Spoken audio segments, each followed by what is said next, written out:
வாழ்க்கையில் எந்த ஒரு விஷயமும் காரணம் இல்லாமல் நடக்காது. இந்த வீடியோ உங்கள் கண்களுக்கு முன்னாடி வந்திருப்பதும் ஒரு சின்ன அறிகுறி தான். நீங்கள் சமீப காலமாக யோசிச்சுட்ருக்கும் விஷயங்கள், அதுக்கான பதில் தேடுற அந்த மனசு, இது எல்லாம் வீணாக போகலை. என்ன நடக்க போகுது, நான் சரியான பாதையில் தானா இருக்கேன்னு உங்களுக்குள்ள எழும் கேள்விகள், அதுக்கான விளக்கம் இங்கே ஆரம்பம் ஆகுது. வாழ்க்கை கொஞ்சம் மெதுவாக போகிற மாதிரி தோணலாம், ஆனால் அது நின்று போகலை. அது உங்களை சரியான நேரத்துக்கும் சரியான இடத்துக்கும் கொண்டு போய் கொண்டே இருக்கு. இந்த நேரத்தில் ஒரு சின்ன விஷயம் நீங்கள் செய்யணும். தினமும் காலையில் உங்கள் குலதெய்வத்துக்கு ஒரு விளக்கேத்துங்க. அந்த ஒளி உங்கள் வாழ்க்கையில் இருந்த குழப்பத்தையும் இருளையும் அகற்றும். நம்பிக்கையோடு அந்த ஒரு அடியை எடுத்து வைங்க. பரமசிவனின் கருணை உங்களை பாதுகாக்குது. முருகப்பெருமானின் அருள் உங்களுக்கு துணை நிற்குது. இனி நீங்க எடுக்க போகும் ஒவ்வொரு முடிவும் உங்களை வெளிச்சம் இருக்கும் பாதைக்கு தான் கூட்டி செல்லும். அதனால பயப்படாதீங்க, அமைதியா இருங்க, நம்பிக்கையை மட்டும் விட்டுறாதீங்க. நேரம் உங்க பக்கம் திரும்புற நேரம் இதுதான். ஓம் நமச்சிவாய, ஓம் முருகா போற்றின்னு கமெண்ட் பாக்ஸ்ல பதிவிடுங்க. இப்போ உங்க ராசிக்கான பலனை பார்க்கலாம். வாங்க வீடியோக்குள்ள போலாம். என் அன்பான மேஷ ராசி நேயர்களுக்கு மனமார்ந்த வணக்கங்கள். மனித வாழ்க்கை என்பது பலவிதமான ஏற்ற இறக்கங்களையும் எதிர்பாராத திருப்பு முனைகளையும் கொண்ட ஒரு நீண்ட பயணமாகும். இந்த பயணத்திலே நாம் எந்த பாதையை தேர்ந்தெடுக்கிறோம், எங்கு செல்கிறோம், யாரை சந்திக்கிறோம் என்பது நமது எதிர்காலத்தை தீர்மானிக்கும் மிக முக்கிய அம்சங்களாக அமைகின்றன. அந்த வகையில் இனி வரக்கூடிய நாட்களில் உங்களின் உயிரே போவதாக இருந்தாலும் சரி, நீங்கள் தவறி போய் கூட இந்த 3 குறிப்பிட்ட இடங்களுக்கு மட்டும் எக்காரணம் கொண்டும் பயணம் செய்ய வேண்டாம். உங்களுக்கான கால நேரம் தற்பொழுது சற்று சவாலானதாக, மிகவும் கடினமானதாக சென்று கொண்டிருக்கிறது என்பதை நீங்கள் முதலில் முழுமையாக உணர்ந்து கொள்ள வேண்டும். இந்த சூழல், நீங்கள் இந்த இடங்களுக்கு சென்றால் நீங்கள் கொஞ்சமும் எதிர்பாராத பல புதிய சிக்கல்களையும் தீர்க்க முடியாத துன்பங்களையும் நீங்கள் உங்கள் குடும்பத்தாரும் சந்திக்க வேண்டிய ஒரு மிக மோசமான நிலை உருவாகும். இனி வரக்கூடிய நாட்களில் இந்த கோடை காலத்தின் உச்சகட்டமாக இருப்பதால் வெயிலின் தாக்கம் மிக கடுமையாக இருக்கும். இயற்கையிலேயே மேஷராசி ஒரு நெருப்பு ராசி என்பதாலும் தற்பொழுது கிரகங்களின் சஞ்சாரமும் சற்று உக்கிரமாக இருப்பதாலும் நீங்கள் மிகவும் கவனமாக செயல்பட வேண்டியது அவசியமாகும். நீங்கள் இந்த இடங்களுக்கு சென்றால் உங்களின் நிம்மதியும் சந்தோஷமும் நிரந்தரமாக பறிபோகும் என்பது உறுதி. எனவே நீங்கள் எந்தெந்த இடங்களுக்கு செல்லக்கூடாது, அங்கு சென்றால் என்ன நடக்கும் என்பதை பற்றி மிக விரிவாகவும் தெளிவாகவும் இந்த காணொளியில் நான் சொல்ல போகிறேன். இதை நீங்கள் தனிமையில் அமர்ந்து முழுமையாக எந்த ஒரு கவனச்சிதறலும் இல்லாமல் பொறுமையாக கேட்க வேண்டியது மிக மிக முக்கியம். உங்களின் முந்தைய புண்ணிய பலனாலும் இறைவனின் அளவற்ற அருளாலும் தான் உங்களை எச்சரிக்கவே இந்த பதிவு உங்கள் கண்களில் படும்படி அமைந்திருக்கிறது. இதை இறைவன் உங்களுக்கு செய்திருக்கிறார். இதனை ஏதோ ஒரு சாதாரணமாக எண்ணி கடந்து சென்று விடாதீர்கள். ஒரு நொடியில் நம் வாழ்க்கை தலைகீழாக மாறலாம். எனவே வரக்கூடிய ஆபத்துக்களை முன்கூட்டியே தவிர்த்து உங்களை தற்காத்து கொள்ள இந்த பதிவை முழுமையாக கேளுங்கள். அதற்கு முன்பாக எங்களை ஆதரிக்கும் விதமாக கருத்துக்களில் ஓம் நமச்சிவாய என்று முழு பக்தியோடு பதிவிடுங்கள். உங்கள் ஒருவரின் இந்த ஆதரவு இது போன்ற பல மேஷராசி அன்பர்களுக்கு இந்த நற்செய்தி சென்றடைய ஒரு பெரிய உதவியாக இருக்கும். அதன் மூலம் அந்த எம்பெருமான் உங்களுக்கு, உங்கள் குடும்பத்திற்கும் ஒரு பெரிய அரணாக இருந்து உங்களை அனைத்து ஆபத்துகளில் இருந்தும் காப்பார். ராசி மண்டலத்தின் முதல் ராசியாக கம்பீரமாக விளங்குவது உங்களின் மேஷ ராசியாகும். இந்த ராசியின் அதிபதி தைரியம், வீரம் மற்றும் செவ்வாய் தோஷத்திற்கும் பெயர் போன நவ கிரகங்களில் சேனாதிபதியாக விளங்கும் செவ்வாய் பகவான் ஆவார். அஸ்வின் நட்சத்திரத்தினுடைய 4 பாதங்கள், பரணி நட்சத்திரத்தை 4 பாதங்கள் மற்றும் கிருத்திகை நட்சத்திரத்தின் 1ஆம் பாதம் ஆகிய இந்த நட்சத்திரங்களில் பிறந்தவர்கள் அனைவரும் இந்த மேஷ ராசியின் கீழ் வருவார்கள். மேஷ ராசிக்காரர்களை பொறுத்தவரை அவர்கள் எந்த ஒரு காரியத்திற்கும் அஞ்சாத நெஞ்சுறுதி கொண்டவர்கள். மழை போல துன்பம் வந்தாலும் அதை பனி போல உருகிவிடும் அபாரமான ஆற்றல் இவர்களுக்கு உண்டு. எதையும் நேருக்கு நேராக எவர் முகத்திற்கும் அஞ்சாமல் பேசும் உண்மையான தைரியசாலிகள். மனதில் பட்டதை எந்த ஒளிவு மறைவும் இல்லாமல் தயங்காமல் சொல்லும் நேர்மை இவர்களிடம் இயல்பாகவே பிறந்ததிலிருந்தே இருக்கும். இவர்களின் கோபம் ஒரு காட்டு நெருப்பை போல சற்றென்று வேகமாக வந்தாலும் அடுத்த சில நிமிடங்களிலேயே ஒரு பனிக்கட்டி போல உருகிவிடக்கூடிய மிகவும் தூய்மையான எந்த கள்ள கபடமும் இல்லாத குழந்தை போன்ற மனம் கொண்டவர்கள். யாருக்கேனும் ஒரு அநீதி நடக்கிறது என்றால் அங்கு முதல் ஆளாக சென்று நியாயம் கேட்கும் ஒரு அற்புதமான குணம் இவர்களிடம் மட்டுமே உண்டு. மற்றவர்கள் கஷ்டப்படுவதை பார்த்தால் இவர்களின் இரக்க மனம் அதை தாங்காது. தன்னிடம் உள்ளதை அப்படியே மற்றவர்களுக்கு கொடுத்து உதவும் தாராள மனப்பான்மை மற்றும் கொடை குணம் கொண்டவர்கள். எந்த ஒரு செயலிலும் ஒரு கூட்டத்திலும் தலைமை தாங்கும் பண்பு இவர்களுக்கு பிறப்பிலேயே இருக்கும். ஆனால் இவ்வளவு நல்ல சிறப்பான குணங்கள் உங்களிடம் இருந்தாலும் உங்களிடம் சில பலவீனங்களும் குறைகளும் இருக்கவே செய்கின்றன. நீங்கள் எந்த ஒரு விஷயத்தையும் சற்று அவசரப்பட்டு சிந்தித்து முடிவெடுப்பீர்கள். பொறுமை என்பது உங்களிடம் சற்று குறைவாகவே இருக்கும். கோபத்தின் உச்சத்தில் இருக்கும்போது வார்த்தைகளை விட்டுவிட்டு பின் அந்த வார்த்தைகளுக்காக மிகவும் மனவேதனைப்பட்டு வருத்தப்படுவீர்கள். அனைவரையும் எளிதில் நல்லவர்கள் என்று நம்பிவிடுவீர்கள். உங்கள் நேர்மையையும் நல்ல குணத்தையும் பயன்படுத்தி பலர் உங்களை ஏமாற்றி தங்கள் காரியத்தை சாதித்து கொள்வார்கள். நீங்கள் மட்டும் உங்கள் கோபத்தை முழுமையாக கட்டுப்படுத்தி கொண்டு எந்த ஒரு சூழலையும் பொறுமையை கையாண்டால் இந்த உலகத்தில் உங்களை வெல்ல எவராலும் நிச்சயமாக முடியாது. தற்பொழுது உங்களின் கிரக நிலைகளை சற்று ஆழமாக பார்க்கும் பொழுது மேஷ ராசிக்காரர்களுக்கு இப்பொழுது 7 சனியின் தொடக்க காலமான விரய சனி நடந்து கொண்டிருக்கிறது. சனி பகவான் உங்கள் ராசிக்கு 12ஆம் வீட்டில் அமர்ந்து உங்களுக்கு பலவிதமான சோதனைகளை கொடுத்து கொண்டிருக்கிறார். இதனால் கடந்த சில மாதங்களாகவே நீங்கள் பலவிதமான மன அழுத்தங்களையும் வீண் விரயங்களையும் தேவையற்ற குழப்பங்களையும் சந்தித்து வருகிறீர்கள். நீங்கள் எவ்வளவு கடினமாக உழைத்து சம்பாதித்தாலும் பணம் உங்கள் கையில் தங்காமல் தண்ணீர் போல் ஏதோ ஒரு வழியில் செலவாகி கொண்டே இருக்கும். சுப செலவுகளை விட மருத்துவ செலவுகள் மற்றும் வண்டி வாகன பழுதுகள் என்று வீண் விரயங்கள் உங்களை அதிகம் அளக்களிக்கும்.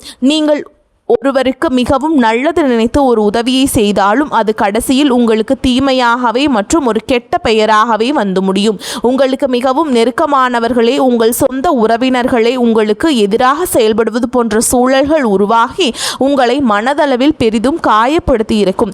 இரவுகளில் சரியான தூக்கம் இல்லாமல் நாளை என்ன நடக்குமோ என்ற எதிர்காலத்தை பற்றிய பல குழப்பங்களும் பயங்களும் உங்கள் மனதில் ஓடிக்கொண்டே இருக்கும்.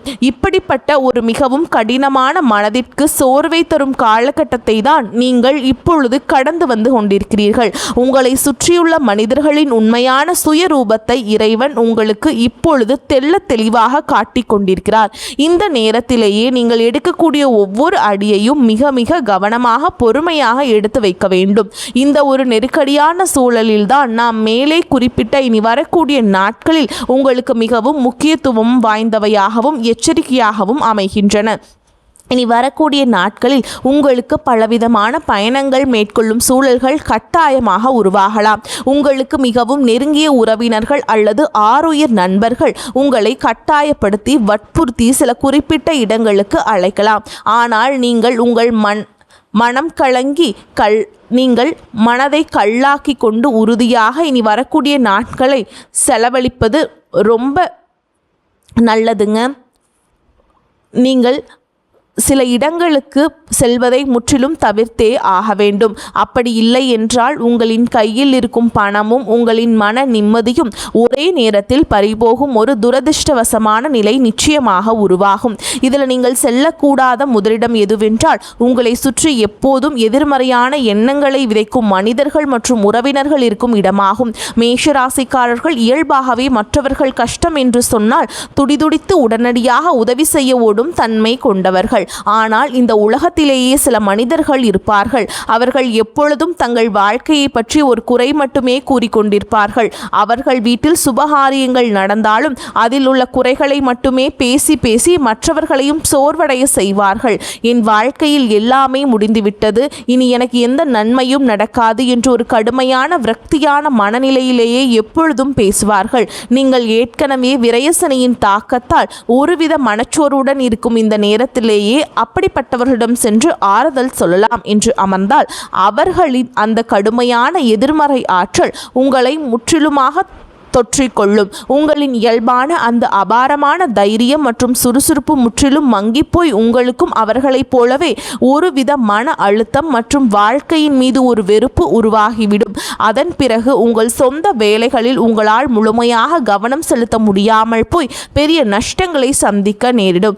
எனவே இனி வரக்கூடிய நாட்களில் இப்படிப்பட்ட மனிதர்களிடமிருந்து எந்த தயவு தாட்சணையும் இல்லாமல் முற்றிலும் விலகி இருங்கள். அவர்களை நீங்கள் தொலைபேசியில் கூட தொடர்பு கொண்டு பேச வேண்டாம். இதுவே நீங்கள் உங்கள் நலன் கருதி செல்லக்கூடாத முதல் இடமாகும். நீங்கள் செல்லக்கூடாத இரண்டாவது இடம் மிகவும் ஆபத்தானது மற்றும் உங்கள் உயிருக்கு அச்சுறுத்தலை தரக்கூடியது. நாம் ஏற்கனவே கூறியது போல மேஷம் ஒரு நெருப்பு ராசியாகும். இனி வரக்கூடிய நாட்களில் வெயிலின் தாக்கம் அக்னி நட்சத்திரமாக சுட்டெரிக்கும் என்பதால் உங்கள் நண்பர்களோ குடும்பத்தினரோ உங்களை மலை வாசஸ்தலங்களுக்கு செல்வதற்காகவோ அல்லது நெடுஞ்சாலைகளில் நீண்ட தூர பயணங்கள் செல்வதற்காகவோ மிகவும் வற்புறுத்துவார்கள். இந்த கடுமையான கோடை விடுமுறைக்காக அடர்ந்த காடுகள் அல்லது மிகவும் செங்குத்தான மலைப்பகுதிகளுக்கு நாம் சுற்றுலா செல்லலாம் என்று அன்பாக அழைப்பார்கள். ஆனால் இந்த நாம் குறிப்பிட்ட இனி வரக்கூடிய நாட்களில் நீங்கள் இது போன்ற எவ்வித சாகச பயணங்களையும் முற்றிலும் தவிர்க்க வேண்டும். செவ்வாயின் ஆதிக்கம் கொண்ட உங்களுக்கு இயல்பாகவே வேகமும் கோபமும் சற்று அதிகம் வரும் என்பதால் வாகனங்களிலும் நெடுஞ்சாலைகளில் செல்லும் பொழுது அதிக வேகம் பெறும் ஆபத்தை உங்களுக்கு விளைவிக்கும். சனியின் ஆதிக்கத்தால் நீங்கள் கொஞ்சமும் எதிர்பாராத பெரிய விபத்துகள் நடக்க மிக அதிக வாய்ப்புகள் உள்ளன. ஆபத்தான மலைப்பகுதிகளில் வாகன பழுதுகள் ஏற்பட்டு நடு தெருவில் குடும்பத்தோடு நிற்க வேண்டிய ஒரு தர்ம சங்கடமான சூழல் உருவாகலாம். நெருப்பு தொடர்பான தொழிற்சாலைகள் அல்லது அதிக உஷ்ணம் உள்ள இடங்களுக்கும் ஆபத்தான நீர்நிலைகளுக்கும் நீங்கள் கண்டிப்பாக செல்ல வேண்டாம். உங்களின் உயிருக்கும் உங்களின் உடைமைகளுக்கும் இனி வரக்கூடிய நாட்களில் பெரிய ஆபத்து காத்திருக்கிறது என்பதை நீங்கள் முழுமையாக உணர்ந்து உங்கள் வீட்டிலேயே பாதுகாப்பாக இருங்கள். வெளி சென்று ஆபத்தை விலை கொடுத்து தேடிக்கொள்வதை விட உங்கள் அன்பான குடும்பத்தினருடன் வீட்டில் மிகவும் அமைதியாக நேரத்தை செலவிடுங்கள். நீங்கள் செல்லக்கூடாத மூன்றாவது மற்றும் மிக மிக முக்கியமான இடம் என்னவென்றால் செய்வினை அல்லது மாந்திரிகம் போன்ற கெட்ட தீய செயல்கள் நடைபெறும் இடங்கள் மற்றும் உங்கள் வளர்ச்சியை பார்த்து பொறுக்க முடியாத கடும் பொறாமை கொண்ட நபர்களின் வீடுகளாகும். நீங்கள் நேர்மையாக இரவு பகலாக உழைத்து முன்னேறுவதை பார்த்து உங்கள் சொந்த உறவினர்களாலேயே மற்றும் உங்கள் நண்பர்கள் வட்டாரத்திலேயே சிலர் உங்களை பார்த்து உள்ளுக்குள்ளே பெரிய பொறாமை தீயில் எரிந்து கொண்டிருப்பார்கள். அவர்கள் வெளியிலேயே உங்களுக்கு மிகவும் நல்லவர்கள் போல சிரித்து பேசினாலும் அவர்களின் உள்ளம் முழுவதும் வஞ்சகம் நிறைந்திருக்கும். அவர்கள் எப்படியாவது உங்களை அழிக்க வேண்டும், உங்கள் குடும்பத்தை கெடுக்க வேண்டும் என்பதற்காக எவ்வித தீய சக்திகளை கூட நாட தயங்க மாட்டார்கள். அப்படிப்பட்ட எதிர்மறை அதிர்வுகள் அதிகம் உள்ள மாந்திரீக இடங்கள் மற்றும் கெட்ட சக்திகள் உலாவும் மயான பூமிகளுக்கு அருகில் நீங்கள் இனி வரக்கூடிய நாட்களில் எக்காரணம் கொண்டும் தவறுதலாக கூட செல்லக்கூடாது. அதே போல உங்களை பார்த்து பொறாமைப்படும் அந்த வஞ்சக எண்ணம் கொண்ட உறவினர்களின் வீடுகளுக்கும் நீங்கள் கண்டிப்பாக செல்ல வேண்டாம். அவர்கள் முகமலர்ந்து கொடுக்கும் எந்த ஒரு உணவு அல்லது பானங்களையும் நீங்கள் அருந்த வேண்டாம். அவர்களின் அந்த கொடிய பொறாமை கலந்த பார்வையே உங்களின் மிகப்பெரிய கண் திருஷ்டியாக மாறி உங்கள் குடும்பத்தில் கணவன் மனைவிக்கிடையே தேவையற்ற பிரிவினையையும் பெரும் சங்கடங்களையும் சண்டைகளையும் உங்கள் குழந்தைகளுக்கு உடல்நல பாதிப்புகளையும் பெரிய அளவிலான பண விரயத்தையும் கொண்டு வரும். நள்ளிரவு நேரங்களில் ஆள் நடமாட்டம் இல்லாத இருண்ட நெடுஞ்சாலைகள் மற்றும் 4 ரோடுகள் சந்திக்கும் இடங்களில் தனியாக பயணம் செல்வதை முற்றிலும் தவிர்த்து விடுங்கள். இந்த 3 ஆபத்தான இடங்களை முற்றிலும் தவிர்த்துவிட்டு நீங்கள் எங்கு சென்றால் உங்களுக்கு நன்மைகள் பெருகும், உங்கள் வாழ்க்கை சிறக்கும் என்று இப்போது தெளிவாக பார்ப்போம். மேஷராசியின் அதிபதியான செவ்வாய் பகவானுக்கு உகந்த கடவுளான முருகப்பெருமான் வீற்றிருக்கும் பழமையான மலை கோவில்களுக்கு செல்வது உங்களுக்கு பெரும் நன்மைகளையும் பாதுகாப்புகளையும் கொண்டு வந்து சேர்க்கும். அல்லது உங்கள் வீட்டில் அருகில் இருக்கும் மிகவும் பழமையான பல நூறு ஆண்டுகள் பழமையான சிவாலயங்களுக்கு சென்று இறைவனை முழு மனதோடு எந்த சிந்தனையும் இல்லாமல் தரிசனம் செய்யுங்கள். செவ்வாய்க்கிழமை அல்லது சனிக்கிழமைகளில் முருகப்பெருமானுக்கு செவ்வரளி மாலை சாற்றி நெய் தீபம் ஏற்றி மனமுருகி கந்த சஷ்டி கவசம் படித்து வழிபாடு செய்யுங்கள். அதேபோல் சனியின் தாக்கத்தை குறைக்க பைரவர் வழிபாடு உங்களுக்கு மிகச்சிறந்த கவசமாக அமையும். இதனால் உங்களுக்கு நடந்து கொண்டிருக்கும் 7 சனியால் உங்களுக்கு ஏற்படும் தடைகள் அனைத்தும் தவிடுபொடியாகி உங்கள் வாழ்வில் மீண்டும் ஒரு புதிய ஒளி வீசும். மேலும் இந்த கடுமையான கோடை காலத்தில் வெயிலில் தவித்து வாடும் ஏழை எளிய மக்களுக்கு உங்களால் முடிந்த அன்னதானம் அல்லது குளிர்ந்த சுத்தமான நீர்மோர் போன்றவற்றை உங்களின் சொந்த கைகளால் தானமாக வழங்குங்கள். வாய் பேச முடியாத ஜீவன்களுக்கு, குறிப்பாக தெருக்களில் அலையும் நாய்கள் மற்றும் பசுகளுக்கு தண்ணீர் மற்றும் உணவு வையுங்கள். பறவைகளுக்கு மாடியில் தண்ணீர் வையுங்கள். இந்த அற்புதமான தர்ம காரியங்கள் உங்களுக்கு ஒரு மிகப்பெரிய இரும்பு கவசமாக இருந்து உங்களை வரக்கூடிய அனைத்து கொடிய ஆபத்துகளிலிருந்தும் நிச்சயமாக பாதுகாக்கும். முருகப்பெருமானின் பரிபூரண ஆசீர்வாதமும் சிவபெருமானின் எல்லையற்ற அருளும் உங்கள் குடும்பத்தை என்றென்றும் செழிக்கச் செய்யும். அன்பான மேஷராசிக்காரர்களே, நீங்கள் எந்த சூதுவாது அறியாத மிகவும் சுத்தமான வெள்ளந்தி மனம் கொண்டவர்கள். இந்த இயற்கை உங்களை காக்க வேண்டும் என்பதற்காகவே இந்த ஒரு தெளிவான முன்னெச்சரிக்கையை உங்களுக்கு முன்கூட்டியே வழங்கியிருக்கிறது. நான் கூறிய இனி வரக்கூடிய நாட்களில் நீங்கள் மிகவும் விழிப்புணர்வுடனும் பொறுமையுடனும் கோபப்படாமல் அமைதியாக இருங்கள். இந்த நாம் குறிப்பிட்ட ஆபத்தான இடங்களுக்கு செல்வதை முற்றிலுமாக தவிர்த்துவிட்டு உங்கள் முழு சிந்தனையையும் இறைவன் மீதும் ஏழைகளுக்கு செய்யும் தர்ம காரியங்கள் மீதும் திருப்புங்கள். நீங்கள் செய்யும் தர்மம் உங்கள் தலையை காக்கும். நிச்சயமாக உங்களின் கஷ்டங்கள் அனைத்தும் பனி போல, சூரியனை கண்ட பனி போல விலகி உங்கள் வாழ்வில் நீங்கள் இதுவரை காணாத அளவற்ற மகிழ்ச்சியையும் பெருஞ்செல்வமும் உங்களை தேடி வந்து சேரும். உங்கள் குடும்பம் சீரும் சிறப்புமாக வாழும். இந்த தகவல் உங்களுக்கு மிகவும் பயனுள்ளதாக அமைந்திருக்கும் என்று நான் மனதார நம்புகிறேன். இந்த பதிவு உங்களுக்கு பிடித்திருந்தால் உங்கள் மதிப்புமிக்க கருத்துக்களை கீழே பதிவிட்டு உங்களைப் போலவே நல்ல எண்ணம் கொண்ட மற்ற மேஷராசி நண்பர்களுக்கும் உறவினர்களுக்கும் இதனை தவறாமல் பகிர்ந்து கொள்ளுங்கள். ஒருவருக்கு நீங்கள் செய்யும் சிறு உதவி உங்களுக்கு இறைவனால் பல மடங்காக திருப்பி தரப்படும். எங்களின் அடுத்தடுத்த பயணம் தொடர நீங்கள் ஆதரவு தாருங்கள். வாழ்த்துக்கள். வாழ்க வளமோடு நலமோடு. நன்றி, வணக்கம்.